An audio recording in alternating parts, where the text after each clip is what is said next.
국무총리님과 국무위원 그리고 정부위원님 여러분, 2025년도 결산 심사에 임하시느라 정말 수고 많습니다. 그리고 감사드립니다.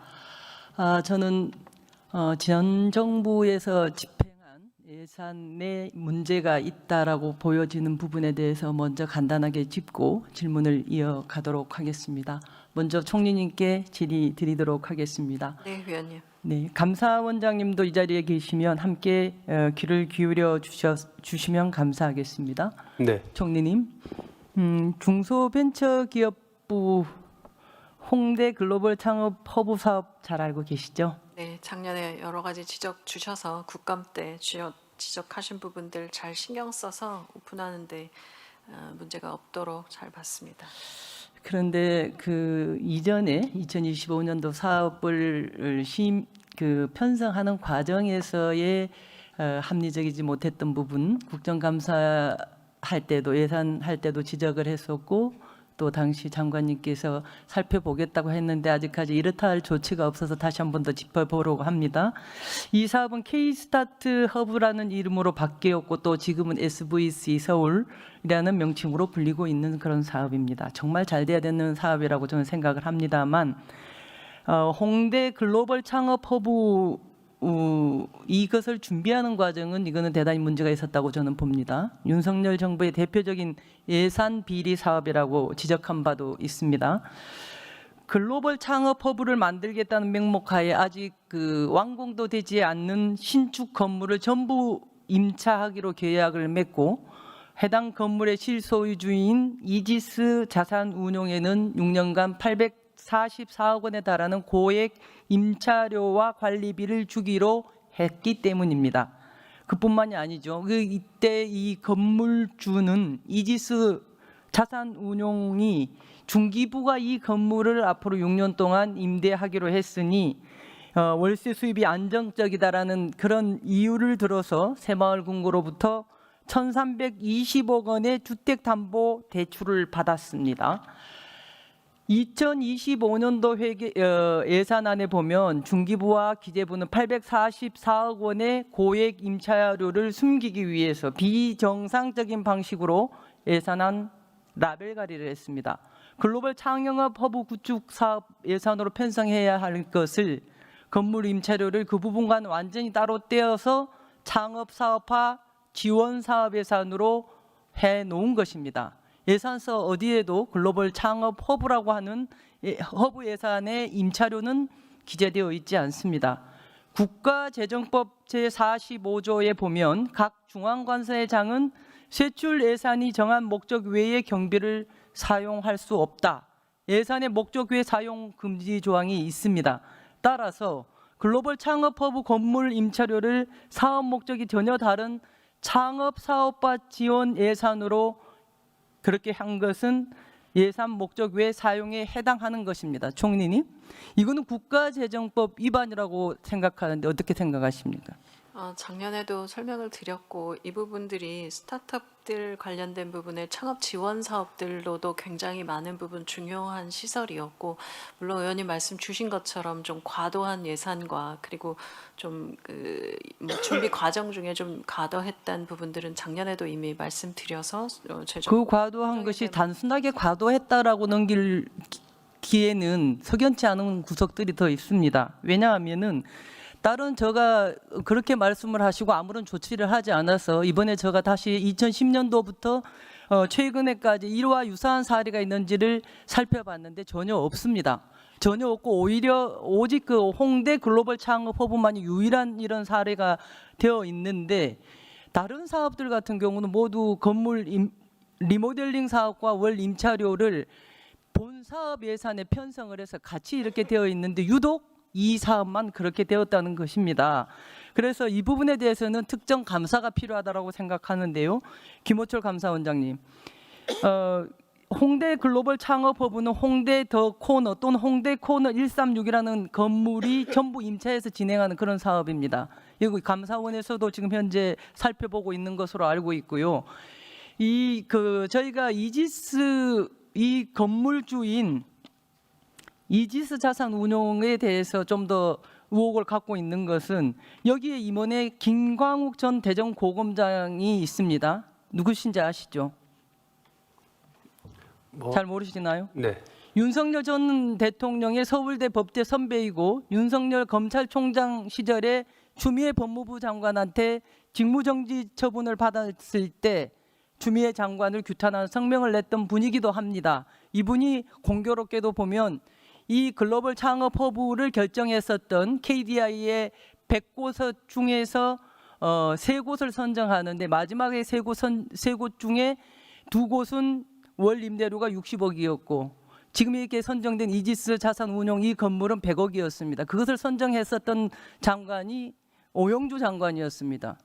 이 김광욱 전 고검장과 오영주 장관의 남편 장성명 씨하고는 이명박 정부 때 청와대 초창기 멤버이기도 합니다. 아주 공교롭습니다. 이것을 우연이라고는 보기에는 굉장히 어려운 그런 어려움이 있습니다. 그래서 이것을 갖다가 그 성과 특정 사안 감사에 포함해서 감사원도 보고 있다고 했는데 상반기에 이것을 하겠다고 하다가 지금 하반기로 연기된 걸로 알고 있습니다. 왜 그러시죠? 저희가 뭐 좀 인사라든가 조직 어떤 추스리는 과정에서요. 네. 다소의 좀 감사계획 변경이 있었습니다. 네, 그러시군요. 이거 결산 감사에 대해서 저는 이번에 강력한 시정 조치인 변상을 요구했습니다. 이것을 어떻게 할 것인지에 대한 변상 책임이 있는지 여부에 대한 것은 감사원의 몫입니다. 감사원장님께서 우리가 예산 집행이 바로 될 수 있도록 한번 잘 살펴봐 주시면 감사하겠습니다. 네. 네. 다음은 그 산자부 장관님께 여쭙겠습니다. 장관님 정말 고생 많으시죠? 예, 대미 통상 문제라든가 중동 전쟁, 자원 위기 그리고 메가 프로젝트까지 정말 고생 많으시고 이 자리를 빌어서 산업부 관계자들, 직원들 모든 분들께 정말 감사하다는 말씀 다시 전해드리겠습니다. 감사합니다. 지난 2월 28일 날 중동 전쟁이 발발했고 산업부에서는 긴급하게 3가지 고시를 발표했습니다. 그죠? 예, 하나가 3월 13일 날 했었던 석유 판매 가격의 최고액 지정 및 과잉 수출 제한에 관한 규정, 3월 27일 날 발표한 나프타의 수출 제한 및 수급 조정에 관한 규정, 4월 15일에 있었던 석유 화학 제품 원료 등의 매점 매석 금지 및 긴급 수급 조정에 관한 규정입니다. 바로 이제 내일이면 나프타 수급 조정 고시하고 석유 화학 제품 수급 조정 고시가 만료가 되는데 아시죠? 네. 네. 그런데 그 석유 화학 제품 수급 조정 고시를 보니까 이상한 점이 있어요. 왜냐하면 매점 매석 금지 조항에서 전년도 같은 기간에 재고량 대비 80%를 초과해 보관해서는 안 된다는 규정이 있습니다. 근데 장관님, 산업부는 이 고시가 제정되기 이전까지는 개별 기업의 석유화학 제품 판매량과 재고량을 전혀 알지를 못했습니다. 왜 그런지 아시죠? 네네. 예. 그런데 어떻게 각 기업이 보유한 물량이 전년도 대비해서 얼마나 늘었는지 줄었는지 어떻게 판단합니까? 네, 저도 의원님께서 잘 알다시피 그런 부분들이 있어서 우리가 생활 필수품 안보 품목 이 부분에 대한 어떤 관리 감독이 좀 더 필요하다는 것도 인지를 하고 있고요. 네. 그런 부분들 때문에 초창기에 적용하는데 좀 애를 먹었습니다. 예, 저도 이 부분이 그 석유와 나프타의 경우는 뭐 석유 및 석유 대체 연료 사업법에 따라서 기업별 생산량이라든가 판매량을 주기적으로 산업부, 한국석유관리원, 한국석유공사 등에 보고를 합니다. 그래서 데이터가 이렇게 있기 때문에 검증이 가능한 건데 산업부는 석유화학 제품에 대해서는 그동안의 상시적인 점검이 어렵다. 2가지 이유를 들었죠. 그 첫 번째가 석유화학 제품은 국내에서 생산해서 수출까지 하기 때문에 공급이 풍부한 제품이라서 뭐 평상시에 생산량, 재고량, 판매량을 점검할 필요가 없다 이렇게 했었고, 2번째로는 기초 유분부터 각종 합성 수지 제품에 이르기까지 종류도 너무 다양하고 유통 구조도 복잡해서 상시적인 수급 점검이 어렵고 그 점검을 할 경우에 중소규모 업체들에게 오히려 부담을 줄 수 있다 이런 이유였었거든요. 그런데 이 말을 달리 보면 중동 사태와 같은 경우가 다시 한번 발생을 해서 나프타 수급이 불안해진다면 우리 국민들은 또다시 이렇게 불안에 떨어야 됩니까? 아무런 준비 없이? 저는 석유 화학 제품들 중에 긴급 수급 조정 조치가 우선 대상이었던 품목이 있었죠, 이번에. 예를 들면 국민생명보험 품목이라든가 생활필수품 품목, 국방안보 및 핵심 산업 관련한 필수 품목에 대해서만이라도 산업부가 재고량, 판매량, 판매 가격 등을 상시적으로 점검할 수 있는 권한을 가져야 된다고 생각합니다. 이 품목들에 대해서는 최소한의 비축 물량 기준이 마련되어서 비상 사태에도 늘 대비할 수 있도록 해야 그 데이터도 구축할 수 있고 상황이 발생했을 때 대응도 가능하다고 생각합니다. 장관님 어떻게 생각하십니까? 네, 의원님 맞습니다. 이번에 중돈 정쟁을 겪으면서 나프타와 주요 석유화학 제품에 대한 수급 관리 필요성이 어느 때보다 더 강화된 부분이 있고요. 그래서 저희들이 관련 법령 개정도 같이 마련해서 의원님하고도 긴밀히 상의하도록 하겠습니다. 감사합니다. 다음에 행정안전부 장관님께 여쭙겠습니다. 장관님, 10월 2일이면 중대범죄수사청이 출범하게 됩니다. 네, 예, 중수청이 출범하게 된 역사적 맥락이 있는데 간단하게 이유를 한번 설명해 주시겠습니까? 네, 지난 내란 사태로도 극명하게 드러났습니다만 검찰청이 그동안 그 수사권과 기소권을 모두 가지고 있으면서 사법제도를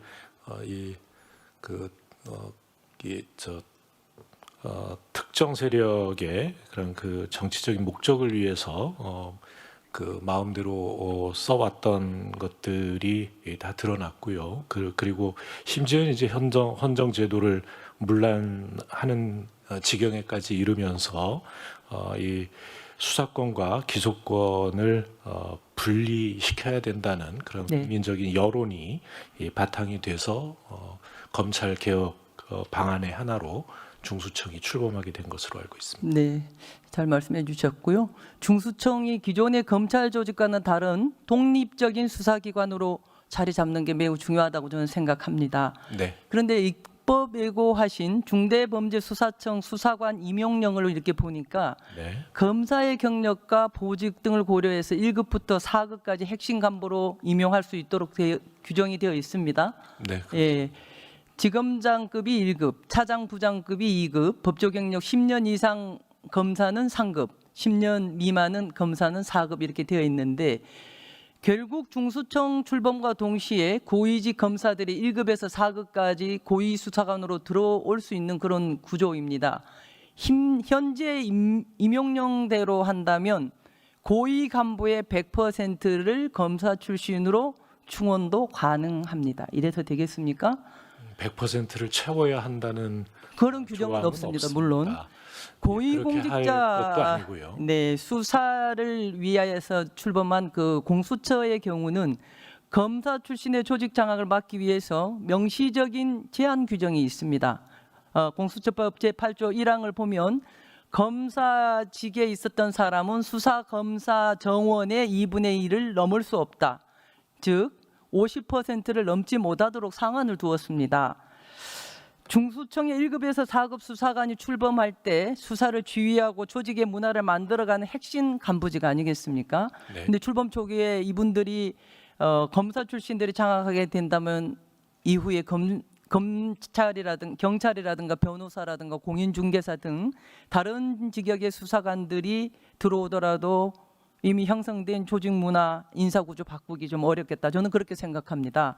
그래서 중수청이 검찰과 다른 조직으로 되기 위해서는 인사의 다양성도 확보되어야 한다고 생각하는데 장관님 동의하시나요? 네, 당연히 동의합니다. 네. 더군다나 중수청은 앞으로 기소를 담당하는 공소청을 또 서로 견제하기도 한 그런 기관입니다. 그런데 검찰 출신 간부가 압도적으로 다수를 차지한다면 공소청과 인적 카르텔로 형성한 중수청이 과연 공소청을 제대로 견제할 수 있을까 하는 우려가 나옵니다. 예를 들면 검찰에서 김건희 주가 조작 사건, 디올백 사건들을 불기소한 것 같은 그런 일이 발생을 하면 중수청이 법 왜곡죄로 수사를 해야 하는데 할 수 있겠습니까? 그런 점 때문에 좀 더 다양성을 인력 배치에 있어서 좀 다양성을 기할 필요가 있다 생각합니다. 저는 분명하게 말씀드리지만 수사관을 위명할 때 검사 출신을 배제하자는 것이 아닙니다. 오히려 검사 출신 수사관들의 인력 재배치는 필연적으로 필요하고 전문성도 충분히 활용해야 한다고 생각합니다. 다만 검사, 경찰, 변호사, 회계사 등 다양한 경력의 간부진을 구성해야 중수청이 특정 직역에 장악되는 조직으로 굳어지는 걸 막을 수 있다 이렇게 생각합니다. 그래서 다양한 경력의 인재가 함께 조직을 구성할 수 있도록 제도적 안전장치를 마련해 주시고 왜 중수청이 출범했는지 염두에 주시고 준비 잘해 주시면 감사하겠습니다. 네, 그렇게 하겠습니다. 네. 다음은 산업부 장관님께 여쭙겠습니다. 지금 우리나라 반도체 산업은 세계적인 경쟁력을 갖고 있습니다. 그렇죠? 네. 네. AI 골드러시 시대에 곡괭이 역할을 하는 메모리 반도체는 에이전틱 AI의 핵심으로 천문학적인 수익을 기록하고 있습니다. 최근 메모리 반도체 시장에서 우리나라가 세계 시장 점유율이 60%를 넘고 있죠. 네, 그 정도 됩니다. 네, 반도체 호황기가 세계 1, 2위가 우리나라 기업인 그런 상황입니다. 그런데 시스템 반도체를 보면 상황이 좀 다릅니다. 장관님, 시스템 반도체의 세계 점유율은 지금 현재 몇 프로나 되죠? 제 기억에 떠오르는 한 10에서 15% 언저리 아닐까 싶습니다. 그렇게 안 됩니다. 그렇게 계획은 2019년도에 계획은 그렇게 설정을 했습니다만 2025년도 현재 1.9%에 불과합니다. 2021년 기준으로 3%에서 2025년에 1.9%로 떨어져서 하락세를 기록하고 있습니다. 반도체 시스템을 지원하고자 2012년부터 총 6차례 지원 정책이 있었는데 실제 산업 현장에서는 실효성이 크지 않았던 것 같습니다. 그래서 12월에 AI 시대 반도체 산업 전략을 새로 냈는데 스스로도 정책 성과가 제한적이라고 평가를 했습니다. 2019년에 설정한 정부의 목표는 2022년까지 팹리스 세계 시장 점유율 3%, 파운드리 20%를 였습니다. 그러나 2024년 기준으로 팹리스 점유율은 0.8%, 파운드리 점유율은 9.8%에 불과합니다. 장관님, 산업부는 그 원인을 팹리스, 파운드리, 패키징, 수요 기업으로 이어진 밸류체인 기반이 미흡하다라고 분석하고 있죠. 네. 대만 TSMC를 중심으로 보면 팹리스 협업을 강화하고 패키징 생태계를 체계적으로 육성해서 시스템 반도체 종합 강국 1, 2위를 다투고 있죠. 네네. 그렇게 도약하고 있습니다. 지난 정부에서 새롭게 발표한 전략을 보면 생태계 조성, 인력 양성, 클러스터 조성 등 기존 정책과 크게 다르지 않습니다. 물론 새로운 정책을 수립하는 것도 필요하겠습니다만 이 정책 과제들이 현장에서 실질적으로 성과로 이어질 수 있도록 이행 점검을 하시고 정책의 실효성을 높일 수 있도록 더 하는 것이 중요하다고 저는 생각하는데 동의하십니까? 예, 그 말씀 맞는 말씀입니다. 네, 반도체 세계 2강을 목표로 10개의 세부 추진 과제를 제시했습니다. 세부 추진 과제 이행 현황에 대해서 자료를 제출해 주시기 바랍니다. 네, 그렇게 하겠습니다. 예. 그래도 참 최근에 좋은 소식이 있습니다. 외신에 따르면 삼성전자가 파운드리 주문 수요 급증에 따라서 가격을 15% 인상했다고 보도되고 있습니다. 또한 6월 기준으로 3년 만에 처음으로 턴어라운드 했다는 보도도 있습니다. 3분기에는 흑자 전환 소식이 전해질 수도 있는데요. 이러한 시기일수록 정부의 실효성 있는 지원 정책이 절실할 것 같습니다. 메모리 반도체의 세계적인 경쟁력이 가려져 있지만 시스템 반도체도 이제 반등을 준비하고 있습니다.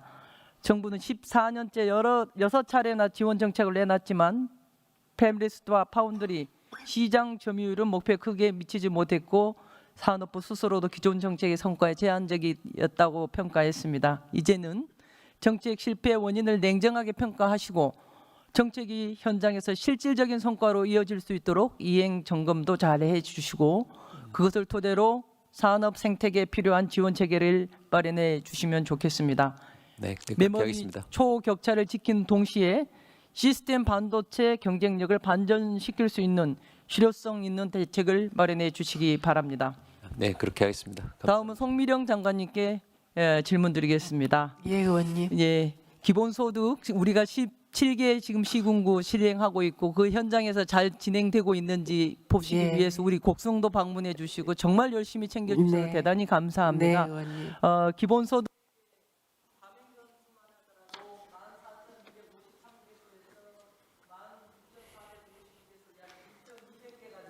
그렇습니다. 인구도 5% 정도 늘었습니다. 네.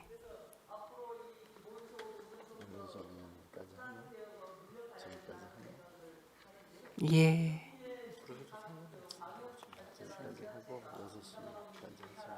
예, 그렇습니다. 30% 예.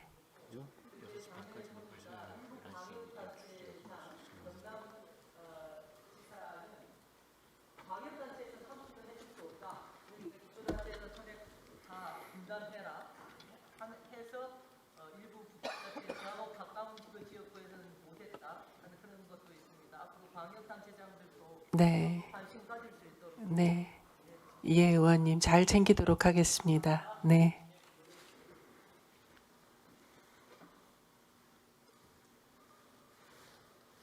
네, 권현혁 의원님 수고하셨습니다.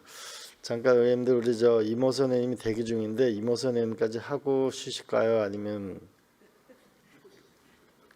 하고 쉬어요? 그러면 이모선 의원님 짧게 해주세요. 농담입니다. 자, 존경하는 우리 이모선 의원님 질의해 주시기 바랍니다.